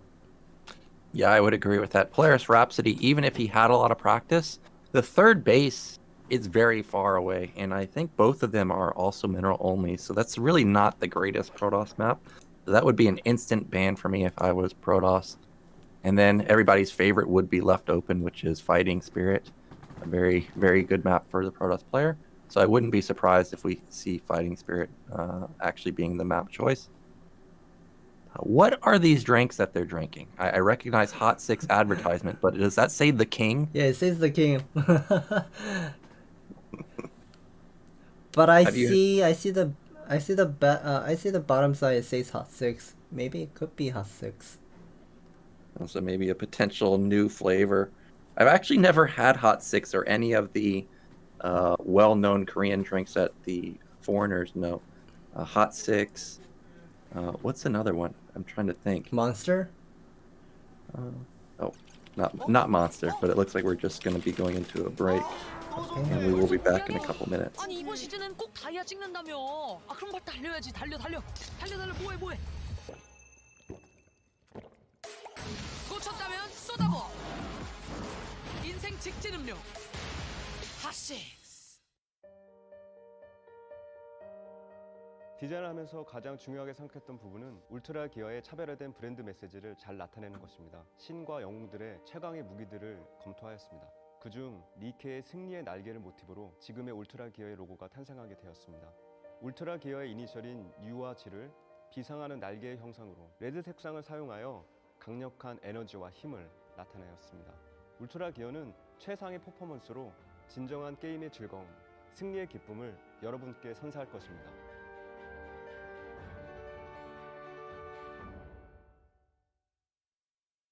아 제발 좀만 더. 아 솔드아웃. 컴다운. 정신 차려.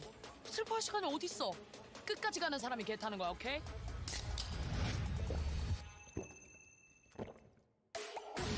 꽂혔다면 쏟아버. 인생 직진 음료. 핫식스.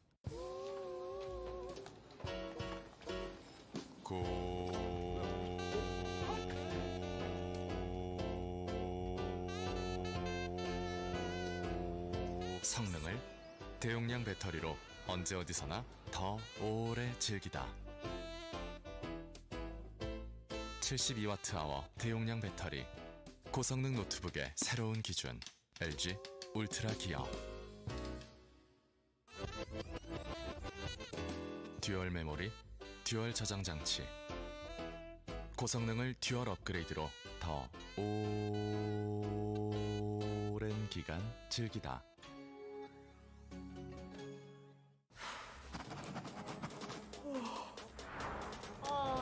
이번에 장학금 타면 노트북 지를 수 있어. 그러니까 조금만 더 힘내자. Let's go.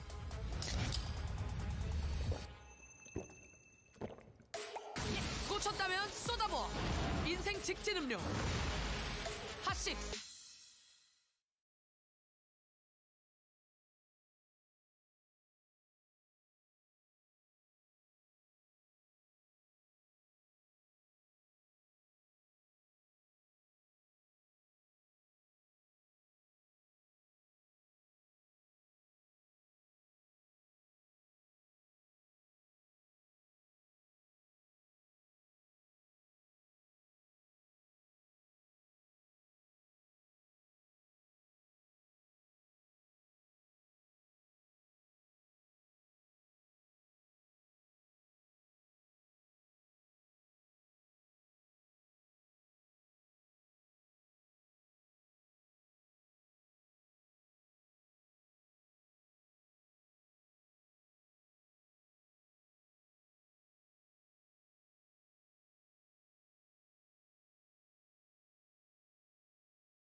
It is time to figure out who's going to make it out of Group A in the second place. We know that Hero has already made it out, just crushing through his group. But now we're going to have a rematch of SSinz versus Effort. And surprisingly, well, sort of surprisingly, it's going to be Polypoid that they're going to be facing off against. Yeah, now Effort definitely does not want to play against Protoss on Fighting Spirit because Protoss can easily take the third base on a high ground and just leaves a couple of Zealots on the high ground. He will be easily take that third base. So Effort probably does not want to play on a Fighting Spirit against SSinz. And SSinz definitely does not want to play on a Polaris Rhapsody because it is definitely hard to take the third gas in that map, and he will, even if he has quite a lot of practice, he will definitely not would not like to play on that map because there are no third gas right next to his second base. Yeah, also a couple of the base, or one of the third base mineral onlys have high ground for the attacking player, so you definitely don't want to be engaging in that position on the low ground. So let's see if SSinz can get revenge here. Remember, in the first series of the day, we saw SSinz versus Effort, and it was a kind of a wonky build from SSinz with walking Reavers across the map, supported by mass goons. But Effort just had a little bit too much macro, and that was despite losing 4 drones in the early stages to SSinz Zealot harassment. So I think if SSinz wants to win this game, he's going to have either a much stronger sneaky strategy or try and outmuscle Effort, which is going to be no small feat. So let's get into our final map of the day. It is Polypoid, Effort versus SSinz. Winner is going to make it into the round of 16. Yeah, SSinz has showed quite a lot of great games on ASTL Season 1 when he was in ISOI team with Bisu's team. He played against Calm on Polypoid that time, and he won a single game against Calm. And I think SSinz probably have better result and play much better than before because he has pretty much warmed up after the first game and also the losers match. He's probably ready to play this final match and just gear up all of his power and try to make some revenge time here. You know, I was googling what the drinks were that I remembered from watching a lot of Star Leagues, and it was not Monster, it was Pocari Sweat. Pocari Sweat, yes, and Bacchus. I do see those in some of the grocery stores. I knew it wasn't Monster. I was like, I know I'm forgetting something. But this is going to be Effort versus SSinz. Looks like players are ready. Remember, winner here is going to move on. It's a very important match.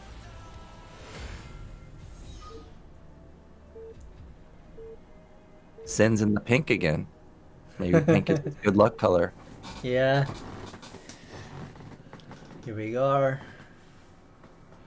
right, in the top right, one of the best Zergs of all time, it is Effort.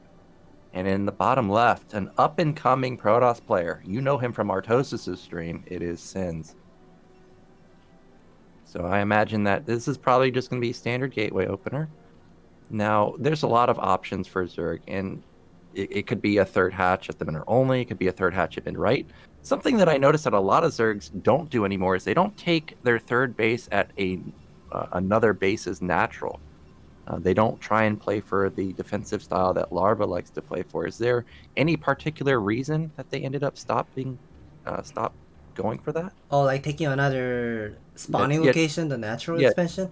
Yeah. I think that build has been stopped because of the gateway opening, because with the first couple of zealots that Protoss players are making, they can buy quite a lot of times and distract from the both side, like at the third base and the natural at the same time. And defending from the natural to the third base or from third base to the natural, they are very far rush distance, and it will take quite a lot of time to defend. And the Zerg player also have to make a lot of Zerglings to defend against this gateway opening. So I think that could be the reason why a lot of Zerg players stopped doing taking another spawning location.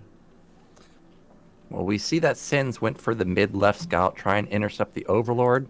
And because there's no Overlord there, he's deduced that there's no way that Effort's going to be top left. So instead he goes bottom right, Unfortunately for him, he's not going to find effort there. And it's going to be pretty much a last scout for SSinz at top right. This looked like it was a maybe an overpull. The Overlord is done and moving across the map. Now, no gas follow-up from effort just yet, so it's not going to be super aggressive. Generally, the gas follow-up is around 2:30, so we're going to have to keep our eyes peeled for when that gas goes down. Yeah, looks like effort is going to play standard because he's at the final match, the decider match. This is going to be his last chance, whether he wins or lose. Either he moves up to round of 16 or he gets eliminated in this round of 24. So he has to be really careful, playing safe, and also doing the drone scout. So we see that the probe harassment is pretty nice. He got a couple of pot shots on a few of those drones, and that could be something that comes back to bite effort if the Zealot can find those hurt drones. Now, just like in the Eclipse game, no Forge follow-up. It's going to be straight into Nexus, and this is more than likely going to be 3 Zealots before the Nexus.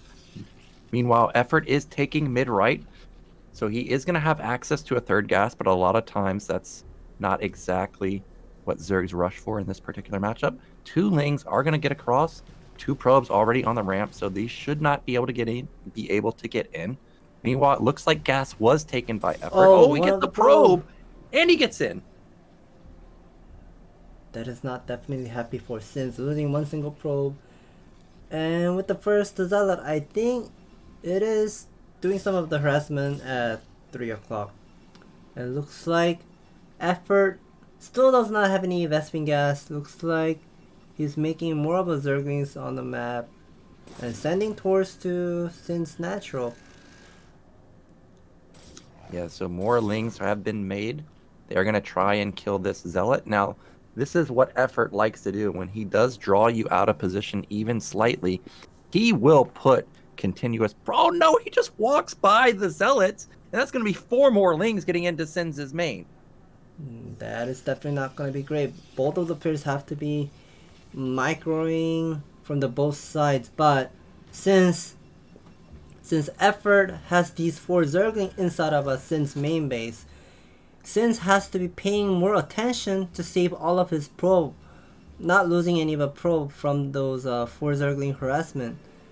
And looks like the 1 Zealot is now finally going to effort's natural. It's already hard enough to beat effort in a straight up game, but to start losing probes to just a couple of Lings, it's going to be devastating for SSinz. Meanwhile, this Zealot pressure has done really nothing, and there's still 4 Lings in the main of SSinz, so they could get potentially more and more probe kills. More Lings are being built. I'm not surprised by this, knowing who is piloting the Zerg race in this game. Cannon is being forced out, so oh no, now speed is kicked in, and that's going to force a cannon in the main, I imagine. Otherwise, these Lings literally will never die. Oh, looks like this is gonna be speed Zergling into Hydralisk once again, just like the first game we saw in Eclipse. And one of the one cannon is gonna go down, and that is not gonna be looking great. Oh, and Lings are able to get through the top side also, but it looks like there's a little bit too much DPS with the Zealot and Probe combo. But taking out that cannon was massive, because now there's going to be no cannon anytime soon. A couple more probes are falling also. This gateway may actually fall. That's a dead cannon. I didn't see a cancel. So that's 150 minerals down the drain. This is, everything's falling apart for SSinz. Yeah, SSinz is right now having a bit of a tough time here, trying to build this a single cannon, but looks like he did not cancel it. He lost another 150 mineral for that.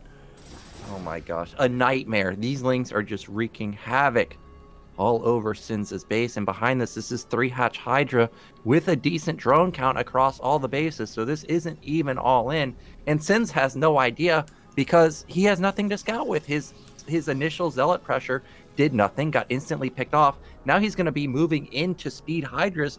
All of these Zealots might just flat out die as they walk across the map, and somehow effort knows that a probe is coming out and he just avoids it. Yeah, looks like SSinz he does not know the Hydralisks are coming. Okay, now he saw that a couple of Hydralisks are coming to his natural. He really needs to build more cannons. Yeah, he is starting cannons now. It may be too late because this gateway is going to fall. Forge is going to fall too. And there's so many Hydras here that I'm not sure if the cannons will be done in time by the time both of these buildings are gone. 5 or 6 Zealots are going to try and deal with the Hydras if they push in. But behind this effort, he's continuing to build more Hydras. It looks like he may have started droning now. I see a 4th hatch going down at his 3rd base. And SSinz went for Stargate again, so this isn't really going to help him. It looks like Effort's going to move in, try and pick off that bottom cannon. He almost gets it, but he does end up hitting. But now the cannons are going to be completing for SSinz, so he should be able to hold on. A 2nd cannon barely doesn't fall. Yeah, that 6th Zealot is doing quite a lot of great hold and picked up quite a lot of Hydralisks in my opinion. He only lost 2 cannons and defended a lot of Hydralisks so far, but the reinforcement is still looking crazy. And does he have another forge inside of his main base? Will he be able to add additional cannons? I don't think so. Yeah, it looks like he doesn't have a forge because that's a gateway, and those are not cannons. Now he's going to be forced to pull off more probes. And as I mentioned, there's more hatches coming up. A cannon's going to go down again. Top cannon's going to go down. And with all these cannons going down with no gateway, there's no production. That's just going to be it for SSinz. And you can see his reaction in bottom right. He's very disappointed in that performance. And unfortunately, SSinz, he's just going to be eliminated by effort in the round of 24. Yeah, SSinz defend that first 2 Zerglings really well, even though he lost a single probe. But I have a feeling that he did not expect another 4 Zerglings would do a run by, and that probably messed him up so much and lose his tempo of his game. And Effort was on at his edge, playing really well and constantly harassing and not having the same situation as his first game against SSinz. Yeah, the Hydra control was nuts. He had a couple of the Hydras at the bottom focusing down the cannons.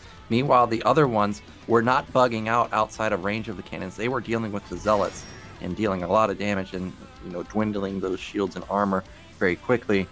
So a bit of a disappointing loss for SSinz. Remember, it's not just that he let the Ling slip in and get multiple probe kills. He also didn't cancel 2 of those cannons. That's 300 minerals that just instantly went down the drain. So a bit unlucky for him. I really wish that he had... well, it looks like we're going to go into an interview. Okay, we are now done with ASL Season 11 Round of 24 Group A, and we are now going to see a second advanced player for Round of 16 effort. Here you are. How do you feel about your gameplay? Judging by the ASL Elo, and I'm at a tier 1, I'm surprised that I have quite a lot of points, and I have a feeling that I don't belong in tier 1.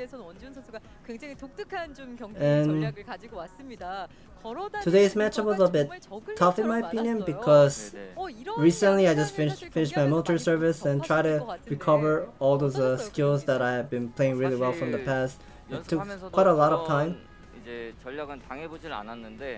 When I was practicing, when I was preparing and playing lots of practice games, I did not play any of that kind of style, going for 2 robo and reaver, walking reaver strategy. But I think I managed to play well. 사실 그냥 저그대저그전 좀 연습 때도 잘 안 되더라고요. 그래서 일장이도 잘하는 선수. In that winners matchup in ZVZ, 좀 아쉬웠지만 그래도 최종전 남아 있으니까 최종전 이겨야겠다는 생각으로. How was your feeling in ZVZ? I played a bit of a ZVZ practice games, and I did not have a really good result in practice games. So I just empty my mind and just play whatever it comes into my mind and do some rock paper scissors build game and try to win the game from there. But it did not go well. 기량 많이 올려보도록 하겠습니다. 네, 또 김정훈 선수의 복귀를 정말 두 팔 벌려 환영하는 팬분들이 굉장히 많습니다. Since there are still quite a lot of time for round of 16, I will have lots of time to have the condition back to a better play. 이제 팬 여러분들에게도 So 실망 안 I think I'll be 시켜드리는 것 playing really 같아서 well 나름 in round 뿌듯하고요. of 16. 앞으로 이제 시작이니까 예, 더 좋은 모습 보여드리도록 하겠습니다. 감사합니다. 네, 이번 시즌 김정우 선수의 멋진 모습 기대하겠습니다. 인터뷰 고맙습니다. 감사합니다. Thank you for cheering me, and 자, 이렇게 해서 I'll 24강 keep up playing really 개막전 well 경기 두 번째로 for the 16강에 next 진출한 match 김정우 and round 선수와 of 이야기 16, or 나눠봤습니다. even if I go up into quarterfinal, I'll do my best. Thank you, everyone. So we are getting a review of the games from today. You can see that effort took out SSinz. That was the Reaver walking across the map game. A very interesting build from SSinz. Hero just crushing through Barracks with a nice lane lurker push. Then Hero crushing effort with a surprising amount of Mutalisk despite being supply blocked. Then unfortunately the 8 racks game versus forward gate. And then of course effort just now dismantling SSinz in our last game of the day. And now, Group B is tomorrow. It's got Light, YSC, Shine, and Sorry. And that's going to be on Tuesday at 7 p.m. Why did I think you were playing Tuesday? I thought for sure that you were playing I Tuesday. play on a day 4. Ah, day 4. That must have been it. Yeah, I'm in a group D. Yeah, so you've got Snow, Sock, you, and Shuttle. Right. It's going to be a very tough group. But Group B, what are you thinking here? I mean, I automatically have 2 standouts. For me, it's Light and Royal because Royal's on fire these days. But YSC has a good chance. I think Shine is a bit of an underdog unless he can pull out, one of his special build orders. True. We would like to see kind of a rare strategy by Shine, but I have a feeling that the Zerg build is kind of all exposed nowadays, and I don't think he has those the bag of build anymore in this 2021. And YSC, he has been taking a lot of break on his Africa stream. I try to catch him on a stream, like try to talk to him, but he usually do not turn on his stream, so I think he might be a bit off from his his level right now, but we do not know. This is going to be the offline stage, and it's also best of 1. He might be playing much better than playing online and maybe able to take down Light in the first game. Yeah, I did notice that I haven't seen YSC in a while, and because it is best of 1, Shine does have a shot of making it out. I think if it was best of 3, it would be very, very, very hard for Shine to make it out of this particular group because Light and Sorry are just so damn good. But as everybody knows, Light or Shine does have those special builds. All he has to do is have a good, successful game, and then it automatically puts him into the winner's match, and then he only has to have another sneaky win to just make it through. So there is potential there. But yeah, I think that's just going to be the end today, right? I'm not. Yeah, that's going to be the end. Yeah, so everybody, thank you guys so much for watching. Remember, Artosis and Tasteless are not going to be casting live these games. However, they are going to be doing the VODs and posting them on YouTube. I, of course, don't know exactly when that's going to happen, but yeah, I imagine it's going to be relatively quickly. So if you are interested in hearing Tastosis's takes on these games, definitely check them out. And I imagine it's probably going to be posted on Artosis's YouTube channel, but I'm not too sure exactly.